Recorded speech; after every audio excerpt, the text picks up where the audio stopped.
Hello viewers and welcome to Reminiscences. We are meeting our guest in Oshogbo in Osun State, and he is Comrade Hassan Sunmonu, who of course is well known as a trade union leader, the pioneer president of the Nigeria Labour Congress, and a very long-serving Secretary General of the Organization of African Trade Union Unity, OATUU. Comrade, you are welcome to the program. Thanks so much, Kabir. Yeah, and it's nice meeting you after so many years. Yes, sir. and I'm saying to myself, which title do you prefer, Comrade or Alhaji? Comrade. But I noticed that even from a young age, despite your left-wing orientation, you are still active as a Muslim. You are a Muslim activist. Yes. You are in Muslim Student Society. You are a leader. Yeah. I mean, how do these two strands work in your background as a young person? First, I caught my trade union teeth in the Students' Union movement, where the Muslim Student Society of Nigeria and the National Union of Nigerian Students, NUNS, and NATS, National Association of Technological Students. So by the Muslim Student Society of Nigeria that gave me the foundation for unionism. How?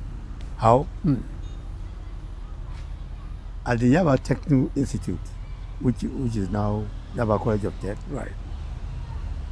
I was elected in my second year in the secondary part of the college that time as secretary of the Muslim Student Society of Nigeria, Yaba Technical Institute branch. As a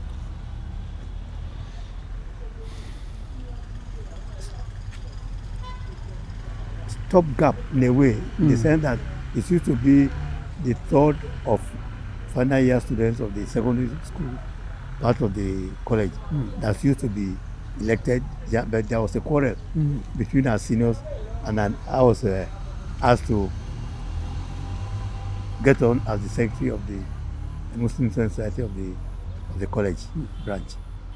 And in that position, my role as secretary of the MSS students, MSS secretary of the Yaba Technical Institute branch, during Ramadan, I had to wake up, put on the water heater for the tea or coffee of those students that are fasting, and then I'll go and wake each of them up in their various hostels. When the water is okay, because the kitchen had already prepared this, the bread, butter, sardine, or eggs, ready for each of the... This was for iftar? Yeah, for the iftar. Yes. So that's fun. Then every Friday, I had to arrange for a Muslim scholar, well-known Muslim scholar in Lagos, to come and deliver a lecture to our members and also Christians who are also interested in hearing this. So that, because naturally I was a bit shy in my youth, my younger days, I was shy, but that was the activity that took away my shyness, and I had to so that was the thing. That then later at the MSS annual conference, the first one I was able to attend with my twin brother was in 1961 at Shagamu conference of the MSS. There, because of the fact that my twin brother and I were identical, we became very popular. So we were able to mobilize, delegates. to vote for Osogbo as the 1962 host of the MSS of Nigeria. And when the MSS came to Osogbo in 1962, I got elected as a national auditor of the MSS. And I was elected and re-elected for 5 years, in 1967 when I left the college. Also, I became president of the Students' Union of the Yaba College of Tech. And also in 1966-67 session. And I also, that session again, I was elected president of National Association of Technological Students, which embraced all the students of colleges of tech and polytechnics in Nigeria. So I was holding, the college Students' Union, the NATS, National Association of Technological Students, presidency, and also second vice president nonce. National Union of Nigerian Students, now nonce. It used to be nonce that time. Were you at this early age? Were you still a bit of a left-wing radical? Were you a radical, or were you just a normal,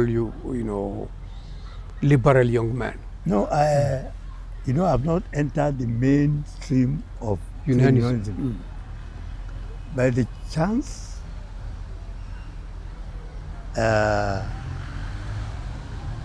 when we left the College of Tech, I left the Yaba College of Tech after my HND in June 1967. I reported for work 1st of July, Federal Ministry of Works, which was my sponsor. I was an in-service trainee. So you started as a civil servant? Yes, yes. Then that very month of July, 1967, I was elected Secretary of the Association of Technical Officers of the Federal Ministry of Works. So, and as secretary, it's not only for only one category of technical officers. All categories of technical officers, from assistant technical officer in training to chief technical officer, all the members. So I was elected secretary. And the major task that confronted the association that time was a lot of discrimination being encountered by members. So we were asked to prepare a grievance or something, and ask for union management meeting with the permanent secretary, Federal Ministry of Works. It took us 4 months up to November of that year. We prepared the association general meeting, approved the 10 points of grievances that were to be discussed with the. So we wrote for union management meeting. By January of 1968, our association was asked for. The meeting was granted us by the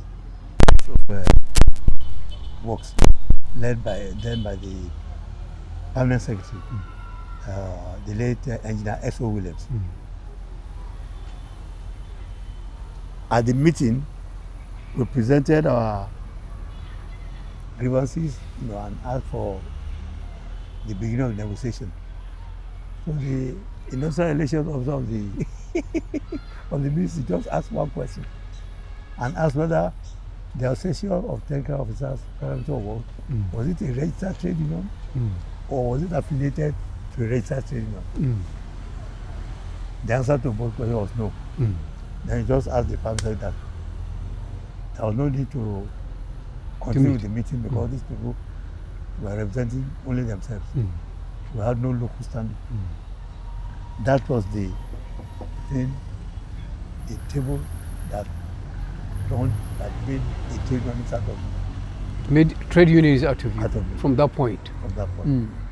So we went back to the drawing board, and 2 of us were asked to do a research of all the trade unions that were relevant to the work of that we are doing the Federal Ministry of Works and other staff of the Ministry of Works that already have unions that were affiliated to one union or the other.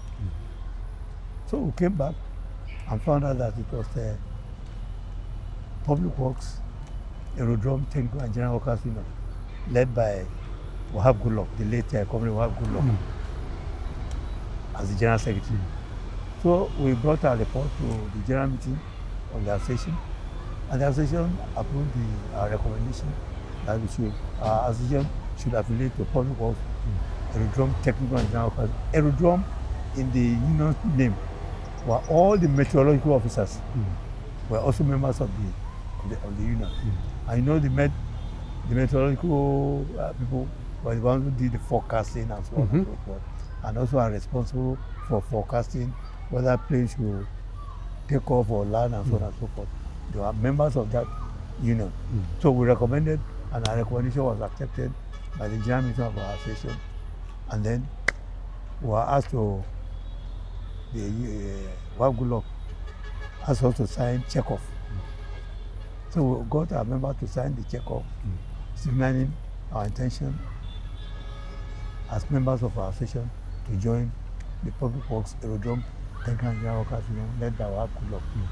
So that's how you began as a unionist. But I was also interested to know, there's this radical union background.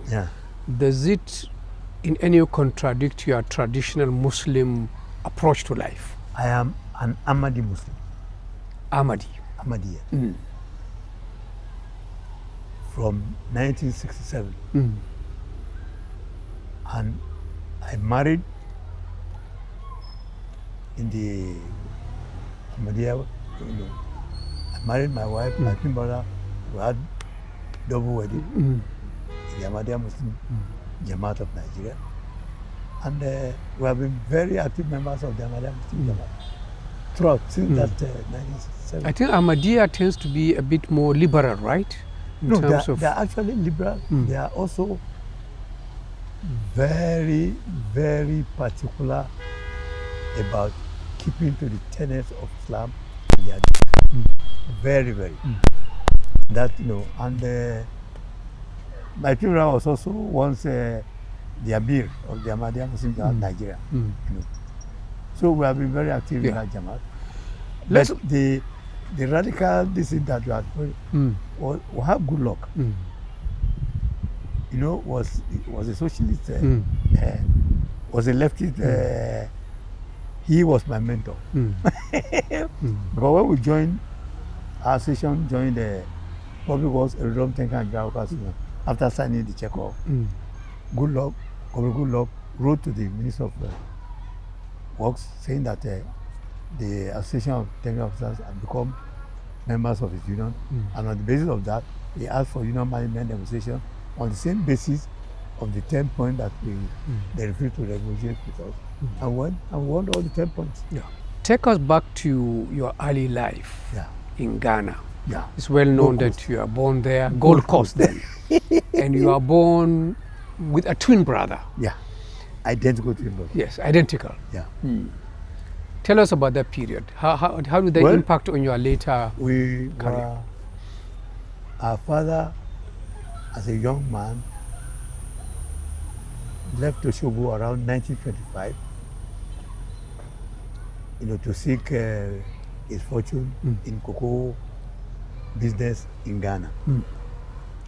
So he became a farmer and later cocoa produce merchant.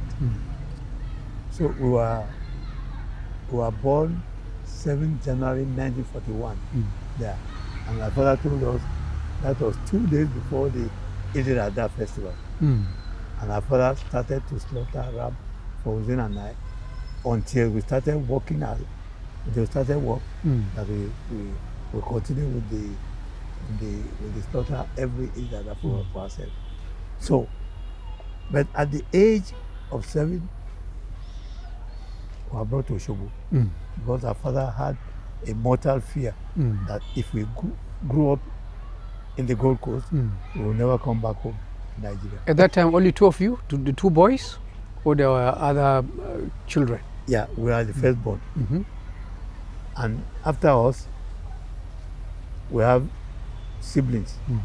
But all of them also Came back. brought back to Osogbo, including the former Deputy Speaker of the Osun State House of Assembly, Honorable Hassan Sunmonu.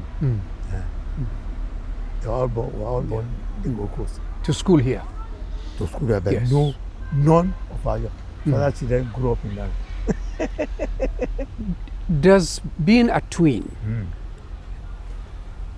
did it what influence, what impact did it have on you, on your career? I know there are situations where people, even your mother, will find it difficult to separate the two of you. Yeah. Yes. What effect has that had on you? When I arrived in Osogbo around 1947, 48, because we are identical, Yorubas actually adore twins and almost deify twins in a way. Because the Yorubas believe that twins have very strong spirits.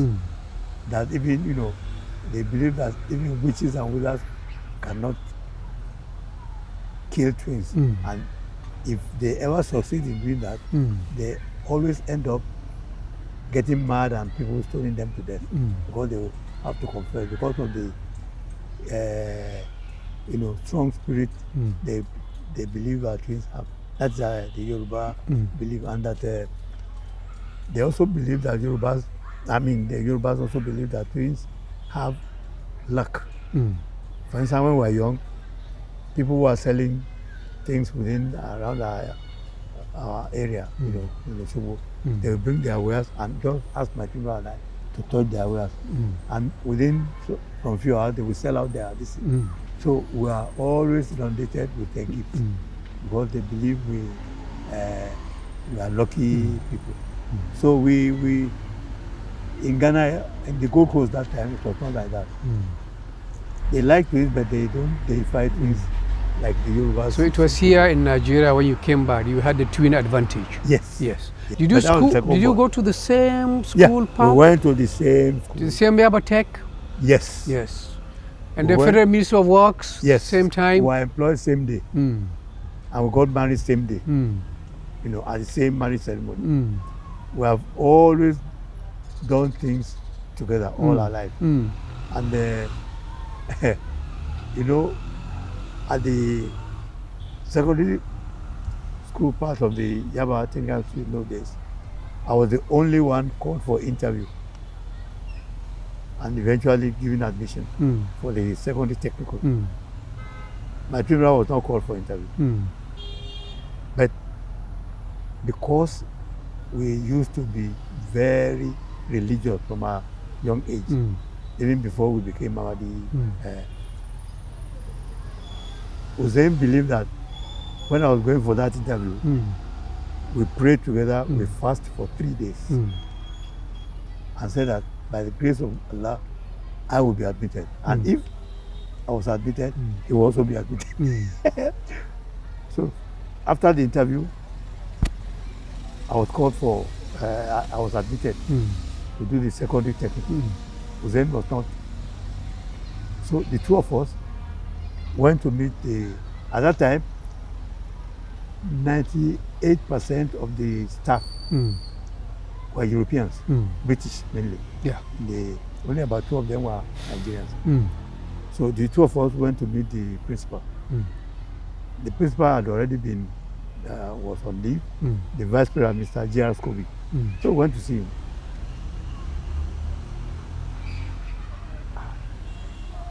They prevented us initially, but we found our way. He wanted to see a distinguishing feature between the two of you. Make him identify one from the other. He couldn't. I said, what do you want? Then I just said, well, at the time we were preparing for exam, my funeral was not well, and as a result, he couldn't prepare well. He wasn't called for he didn't make it for the interview, and also for the. I said, what do you want to do? I said, well, since we were born, we had never separated for up to 2 weeks in our life, which was true. He looked again, as if, since I was admitted, if it's not admitted, there's no way it's going to have a bad effect on the two of us. He looked again, he just said, Clark, bring me an admission form. So that's how he got in? That's how he got in. Is there any, I mean, you... At the interview also, when we left, we went for the interview after we left, we finished our secondary school in June.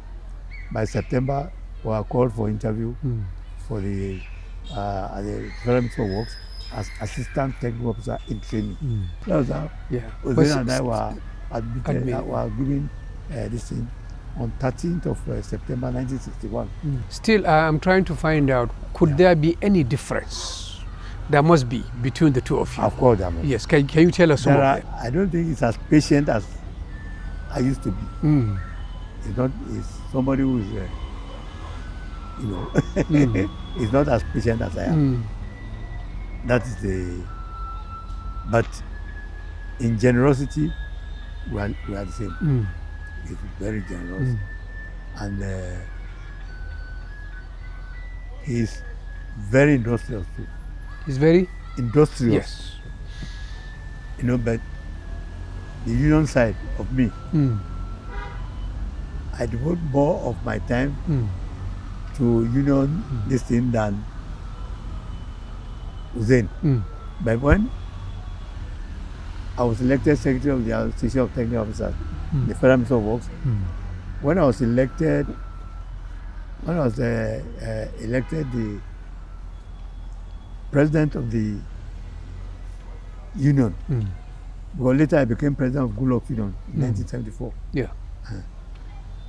Uzen was elected to take my position as Secretary of the Association. In the Ministry of Works. In the Ministry of Works.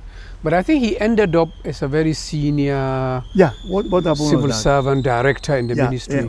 What happened was that he had admission at the University of Leeds in Britain to do his master's in transportation engineering. And he finished it in 2 years. So he rose to become a director in the ministry, right? Yeah, he was even controller of works. Yes. In charge of all the 19 states of the North. Some time ago, based in Kaduna. Right. Yeah. Then I think he retired as a deputy director of highways. What does he do now? It's a retirement. Is he in Oshogbo here like you? He used to come about he would do 2 weeks here, 2 weeks in Lagos. Okay. Because his wife comes from Lagos State. Right. And my own wife was both from Oshogbo. So that's at least one difference. Yes. Now let me go, of course, to where you are best known. Yeah. Trade unionist, pioneer president of the Nigerian Labour Congress.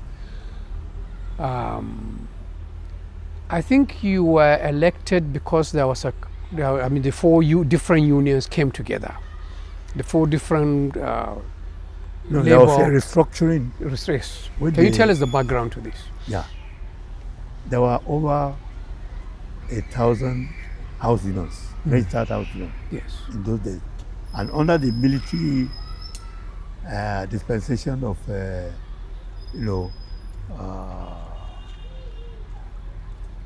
trying to,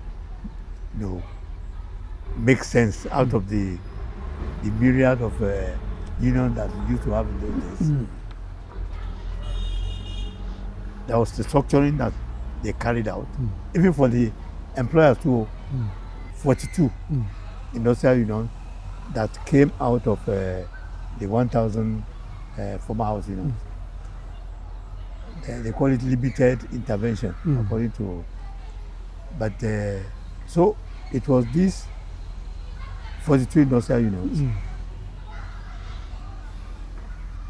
that sent delegates, 10 delegates each, to Ibadan for the launching of the Nigerian Labour Congress. I was not a full-time unionist. I was working in the Federal Ministry of Works, I was elected president of the union that Goodluck was. The name was changed to Public Works Construction Technical and General Workers Union, which I was elected president on the 1st of August 1974 in Kaduna, with Goodluck still the general secretary of the union. So, and you know, Goodluck was also the president of NTUC, Nigerian Trade Union Congress. There were 4 national centers. Yes. In Nigeria, Nigerian Trade Union Congress, United Labour Congress of Nigeria, led by Katubu, Labour Unity Front, led by Labour leader number 1, Michael Mudu. All the 4 trade unions, NTUC, Labour Unity Front, Nigerian Workers' Council, and Nigerian Trade Union Congress. Their leadership and also that of Nigerian Union of Teachers. Well, at that time, NUT did not affiliate to any of the 4. I was a member of that 50-man steering committee, which worked for almost 15 months till December 1975. On 18th to 20th of December 1985, the Nigerian Labour Congress was launched. But the military didn't recognize it because some of our trade union colleagues, about 8 of them, including Pascal Bafiao, including Comrade Imba, including Amton Obona, about 8 of them, they wrote petition to the military against the NLC, against the unity.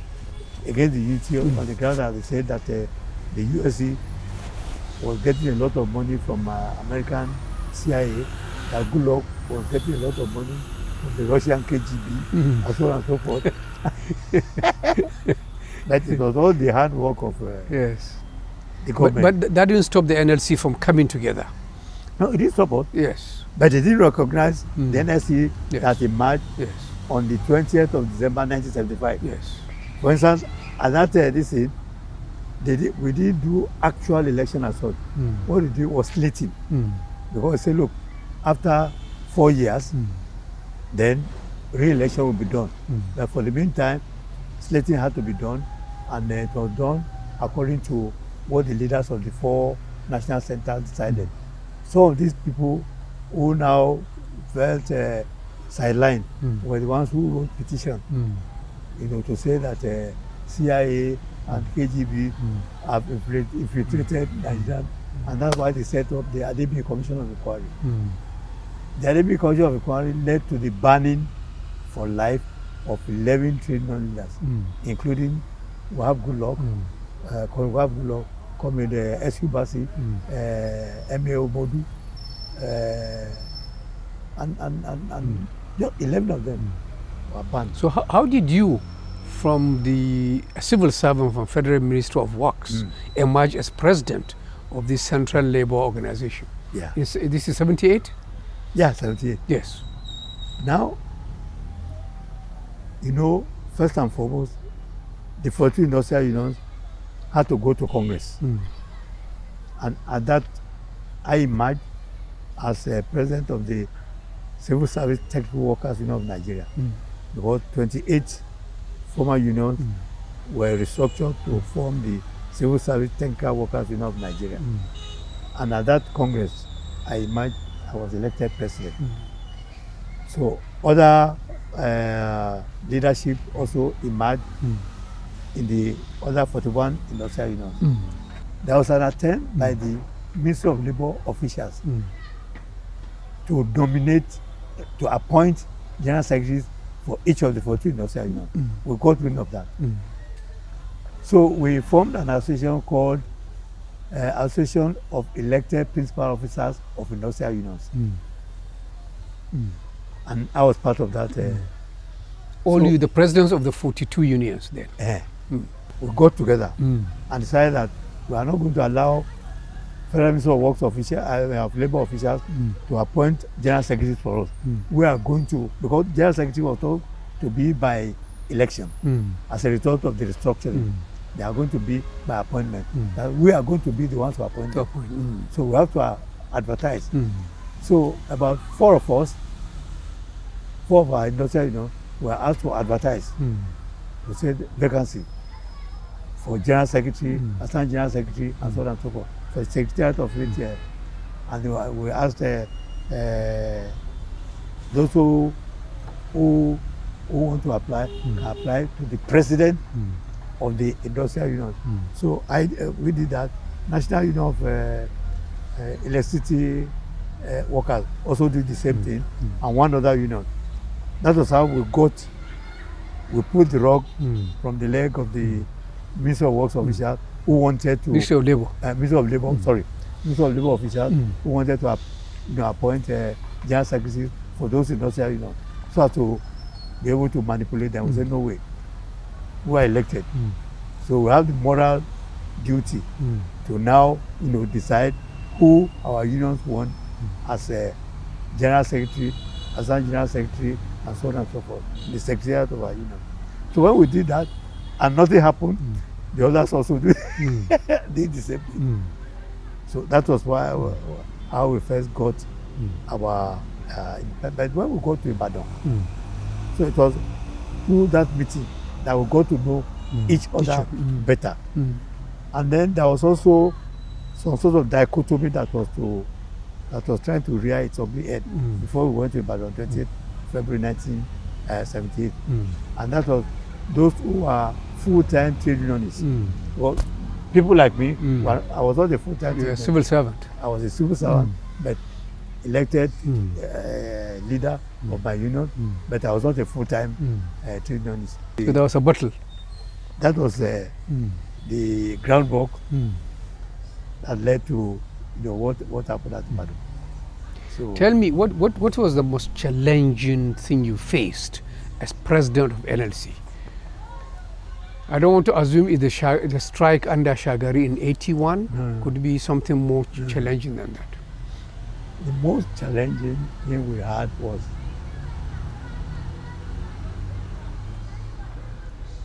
how to get NLC and its affiliates and the state councils of the NLC established before the lifting of ban on politicians. 79. In 79. We were already there from 20th February 1978. And then 79 October 1st, was when the Shagari people came in. Yes. So it was a race against time that when the politicians came, they would like to interfere in our internal affairs and destroy our solidarity, our unity. So, and then the 1 million take-off subvention that the federal government promised when at the inauguration of the NLC at Ibadan through the chief of staff to prepare quarters, then the late Shehu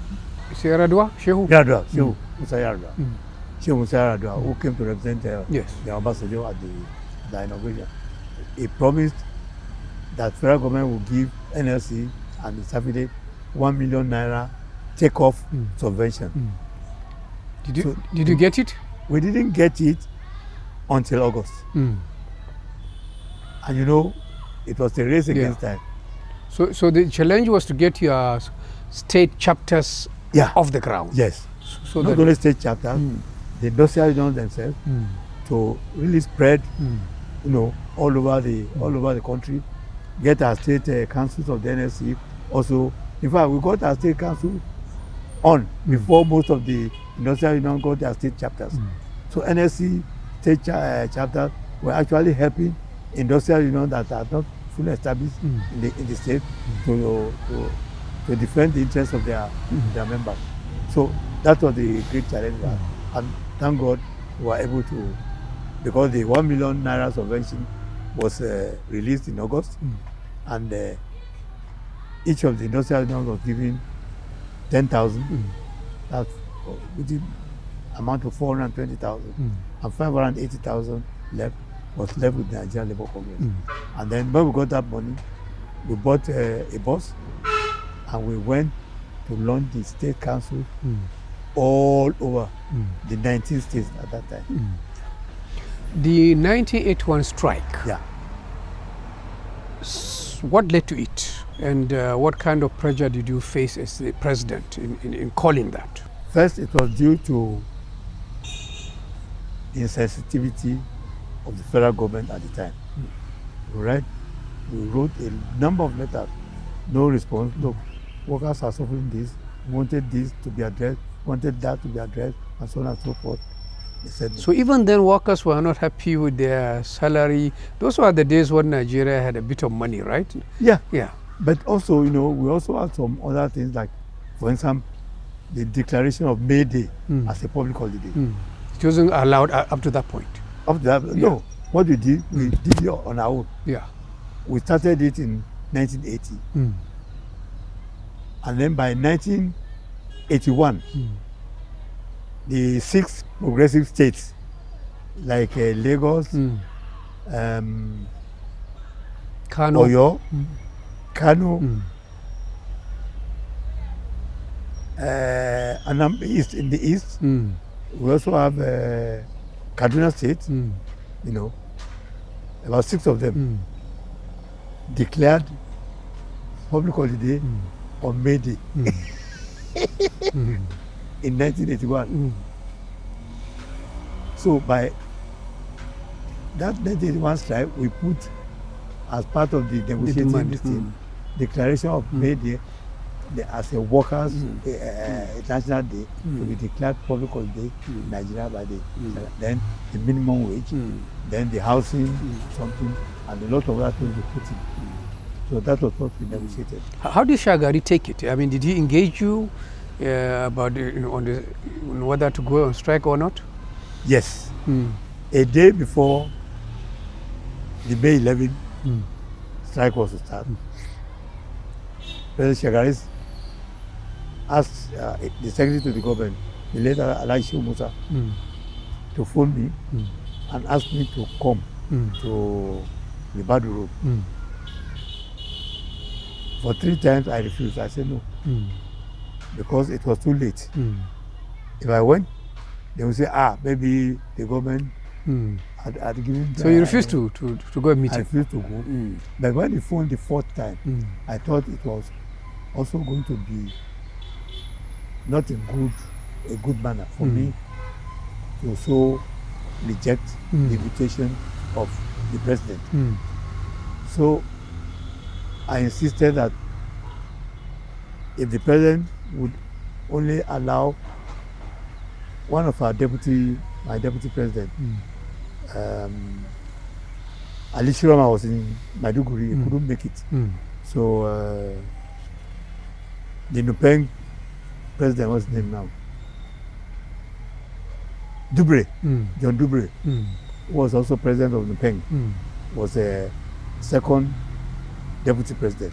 So it was in Lagos. So I insisted that Dubre should accompany me, and also my twin brother. You know why? No.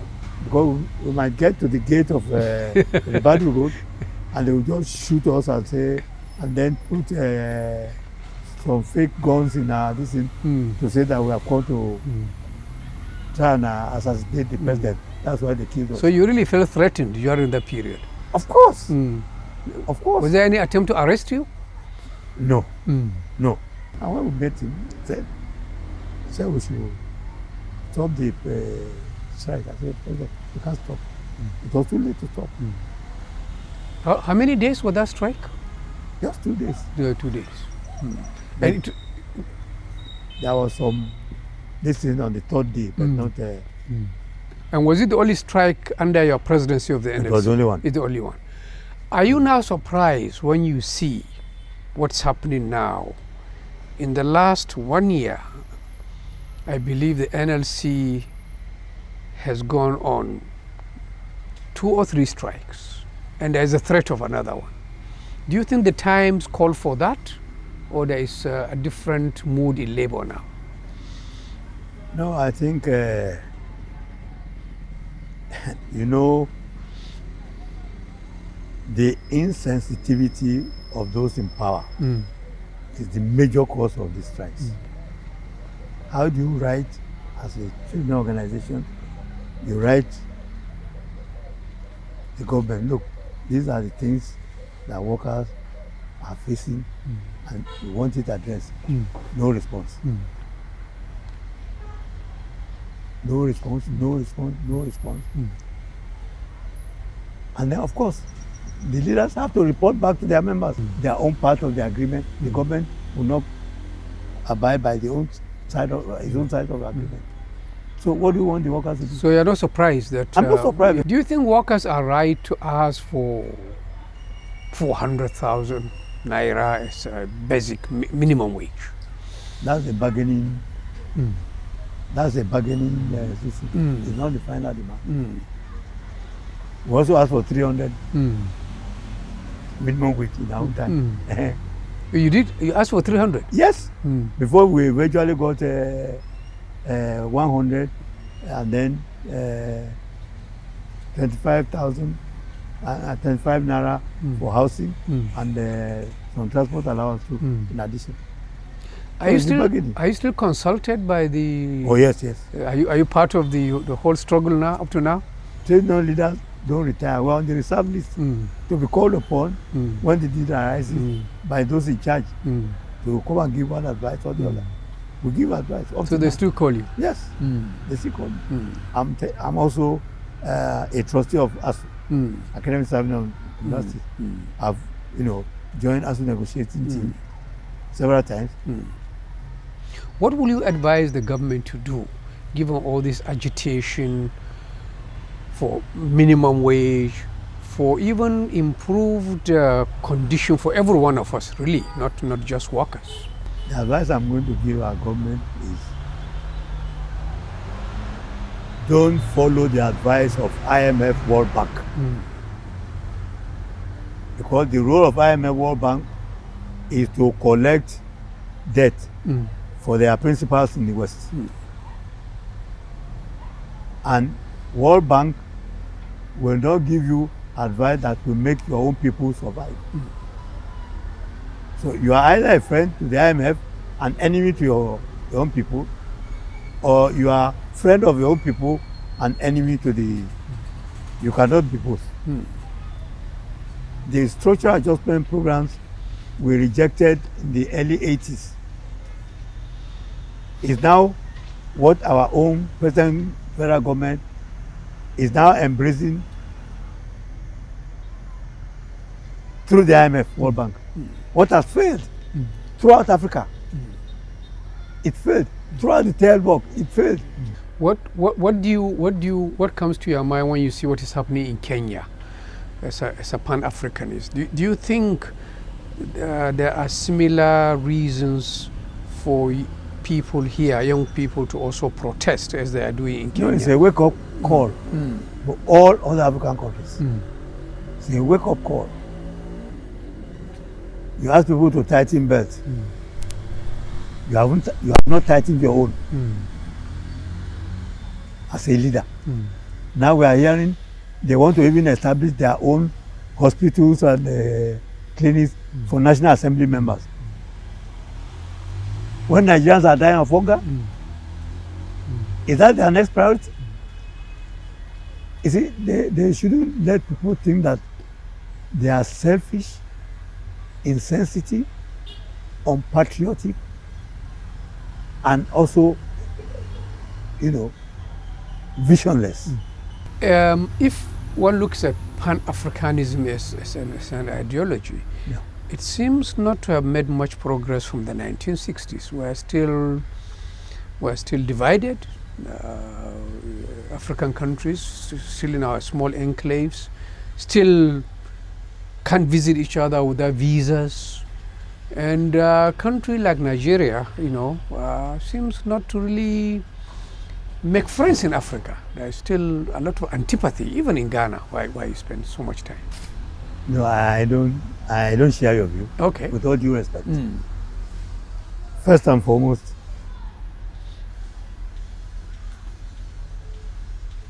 Africa's economic integration is moving It may be slow, but it's moving. Look at the ECOWAS. Yes. Look at the other regional entities. We are making progress. We are making progress because that's the sign of progress. But don't forget that while that progress is sluggish, it's because of those who don't want us to come together like one family, to have an injury to one being an injury to all. They don't want to see that. They don't want to see us emerge. They don't want to see any superpower emerge within the African continent. And unfortunately, they are bringing us all sorts of things that are capable of reducing our population. Look at recently they said they are having some inoculation for 14-year-old girls. It's a form of sterilization. Nigeria should never accept it. They say Africa is what overpopulation do we have? Africa is larger than the United States, China, and India put together. China alone is just 1/3 of the land area of Africa. And China is over 1.4 billion. That's right. Population. What population do you have in Africa? And they say we are overpopulated. And they are coming with their do-goody something to say that they are bringing one healthy thing to help us. No! You are now retired, more or less, back in your hometown of Oshobo. That's right. What do you do in retirement? How do you occupy your time? I occupy my time,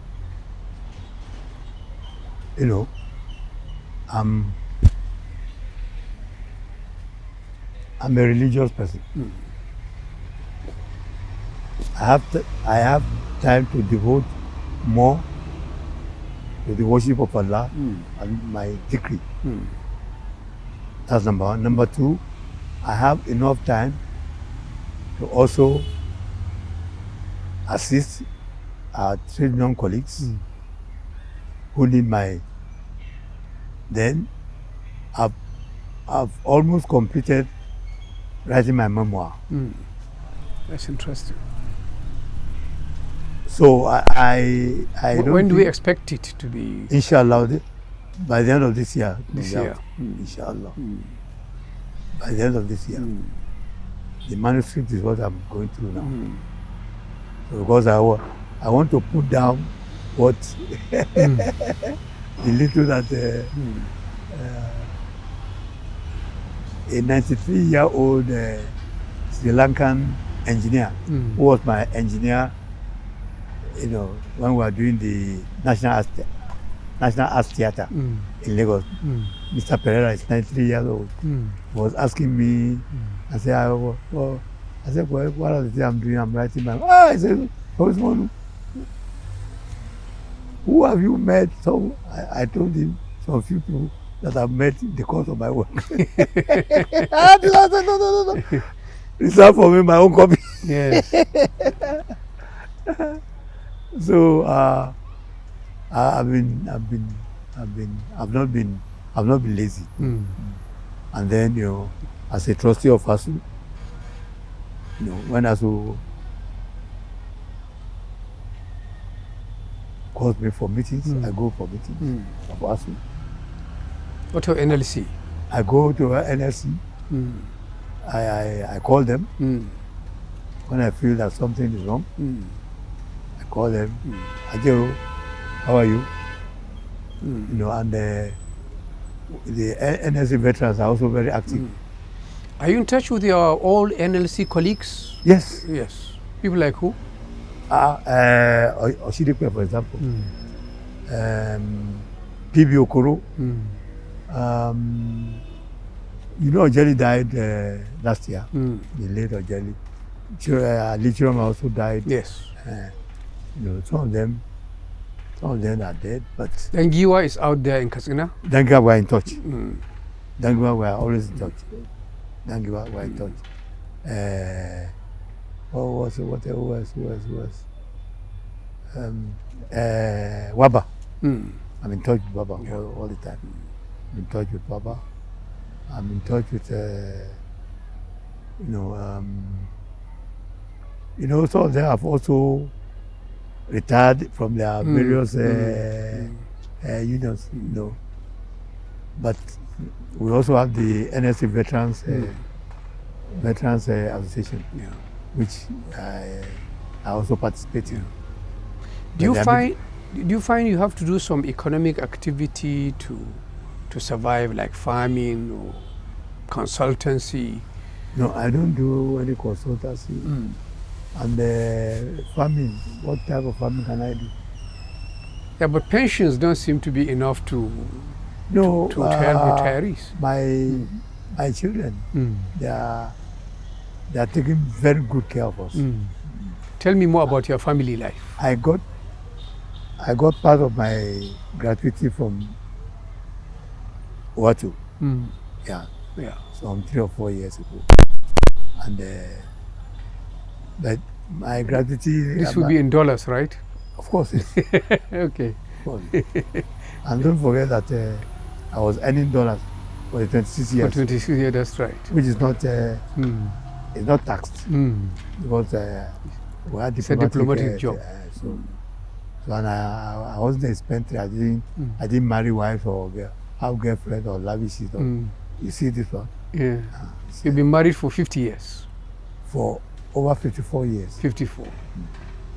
In September, it will be 55 years of marriage to only the same woman. Never tempted to go beyond it? No. Yeah. And children? Yeah, I have 3 men and 3 women.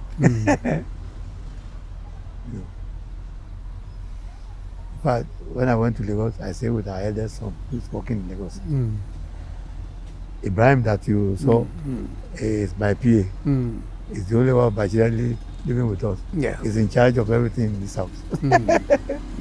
When we are away to anything, he gets everything fixed up. My third son is a banker in Canada. Canada? Yeah. Then my eldest daughter is working with a multinational, they call it Action. Yes. It's the head of Africa, it's the vice president. My middle daughter, which is number 5, is working in the Commonwealth Secretariat in London. He's a desk officer, one of the heads of the Africa desk in the Commonwealth Secretariat. And the youngest was the medical doctor, an assistant professor in Yale. In Yale. Oh, in the US? Yale. So basically you're here with your wife, no, except of course your wife and the PA. one of my sons. Do you have any pastime? Do you have any things you do for pleasure, hobby? Yeah, our daughters have some small farm, not far from here. And that we, in order not to get people to encroach on the land, we used to do some cassava and maize, but not for any. So most of the cassava we turn into curry and give to people, and also use for ourselves. So that's what we do. And then I'm one of the members of the highest organ of Ahmadiyya Muslim Jamaat, which I. You know, Shogbu here. At national level. At national level. So that's that. Do you do anything physically to always advise people walk and stuff like that? Well, you know, people who come for advice, some union leaders. No, I'm talking of you physically to keep yourself healthy. Yeah, we used to walk. My wife and I used to walk because of all this kidnapping and all this, we stopped. So most of it we just do around the house here because of all the safety. Everybody knows us. It's true. So why should not be a target of? Do you do any traveling these days? Yeah, some of the time, our children, for example, my wife and I have the same birthday on 7th January. Oh, you have the same birthday with her? Yeah, but 4 years difference. So on our last birthday in January, it took us to Kenya. We had 10 days in both Nairobi and Mombasa. At times they asked us to come to Canada or to US. So but my wife, she doesn't like traveling a lot. Okay. But for me, I'm a travel boss. I like traveling. But she doesn't. She's always afraid. She's afraid of traveling. She needs her test B. You are in the flight. She will not sleep. Maybe it is 18-hour flight. What? She will not sleep. Yes. For me, Yes. 5 minutes after takeoff, I'm Yes. already gone. Yeah. Well, thank you, Comrade Thanks so much. Hassan Yeah. Adebayo Someone. Sunmonu, Yeah, thank you. for granting us this very long look into your illustrious life. Yeah, We wish you the best. thank you so much. And viewers, I hope you followed us in this conversation with the veteran labor leader, Comrade Sunmonu, in his very nice house in Oshobo. Until we meet in another episode of Reminiscences, thank you and goodbye.